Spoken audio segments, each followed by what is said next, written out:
ಬಾಗೇಪಲ್ಲಿ ತಾಲೂಕಿನ ಗೂಳೂರು ಗ್ರಾಮದ ಪಾತಕೋಟ ಶ್ರೀ ಗಂಗಮ್ಮ ದೇವಿಯ ದೇವಾಲಯದ ಸನ್ನಿಧಿಯಲ್ಲಿ ಸಹಸ್ರಾರು ಭಕ್ತರ ಸಮ್ಮುಖದಲ್ಲಿ 4ನೇ ವರ್ಷದ ಹೂವಿನ ಕರಗ ಮಹೋತ್ಸವ ಅತ್ಯಂತ ಅದ್ದೂರಿ ಮತ್ತು ವಿಜೃಂಭಣೆಯಿಂದ ನಡೆದಿದೆ.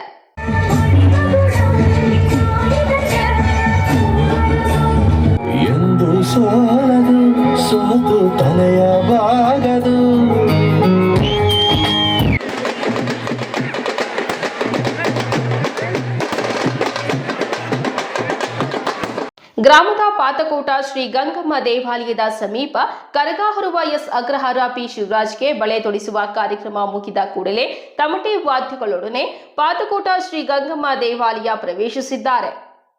ಶುಕ್ರವಾರ ರಾತ್ರಿ 9:15ಕ್ಕೆ ಶ್ರೀ ಗಂಗಮ್ಮ ದೇವಿಗೆ ವಿಶೇಷ ಪೂಜೆಗಳು ನೆರವೇರಿಸಿದ ನಂತರ ಕರಗ ಹೊತ್ತ ಪಿ ಶಿವರಾಜ್ ದೇವಾಲಯದಿಂದ ಹೊರಬಂದ ತಕ್ಷಣ ವೀರಕುಮಾರರು ಗೋವಿಂದ ನಾಮಸ್ಮರಣೆಯಿಂದ ಖಡ್ಗ ಝಳಪಿಸುತ್ತಾ ಕರಗವನ್ನ ಬರಮಾಡಿಕೊಂಡಿದ್ದಾರೆ.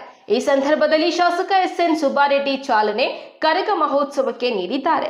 ಗೂಳೂರು ಗ್ರಾಮದ ಬಸ್ ನಿಲ್ದಾಣದಲ್ಲಿ ಏರ್ಪಡಿಸಲಾಗಿದ್ದ ಭರ್ಜರಿ ಆರ್ಕೆಸ್ಟ್ರಾ ವೇದಿಕೆಯ ಏರಿ ಹಾಡುಗಳಿಗೆ ತಕ್ಕಂತೆ ಕುಣಿಯುತ್ತಾ ಜನರನ್ನ ರಂಜಿಸಿದ್ದಾರೆ.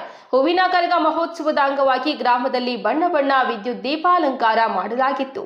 ಇಡೀ ರಾತ್ರಿ ಗ್ರಾಮದಲ್ಲಿ ಭಕ್ತಾದಿಗಳಿಂದ ದಾಸೋಹ ಕಾರ್ಯಕ್ರಮ ಏರ್ಪಡಿಸಲಾಗಿತ್ತು. ವಿವಿಧ ದೇವಾಲಯಗಳಲ್ಲಿ ಇಡೀ ರಾತ್ರಿ ವಿಶೇಷ ಪೂಜಾ ಕಾರ್ಯಕ್ರಮಗಳನ್ನು ಏರ್ಪಡಿಸಲಾಗಿತ್ತು.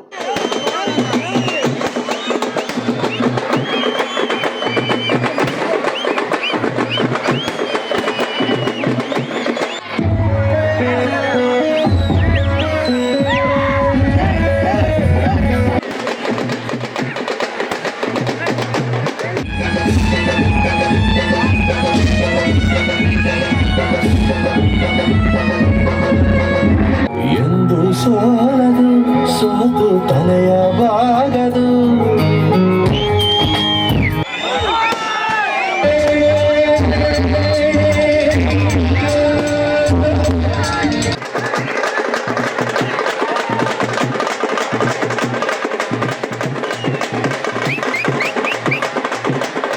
ಪೊಲೀಸ್ ನಿರೀಕ್ಷಕ ಪ್ರಶಾಂತ್ ವರ್ಣಿ ನೇತೃತ್ವದಲ್ಲಿ ಪೊಲೀಸ್ ಬಿಗಿ ಬಂದೋಬಸ್ತ್ ಏರ್ಪಡಿಸಲಾಗಿತ್ತು.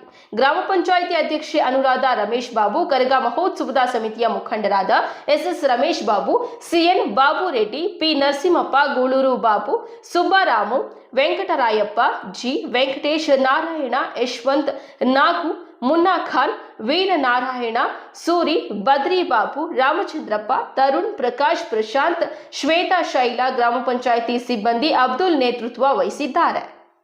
ವರದಿ ಗೋಪಾಲರೆಡ್ಡಿ, ನಂದಿ ಟಿವಿ, ಬಾಗೇಪಲ್ಲಿ.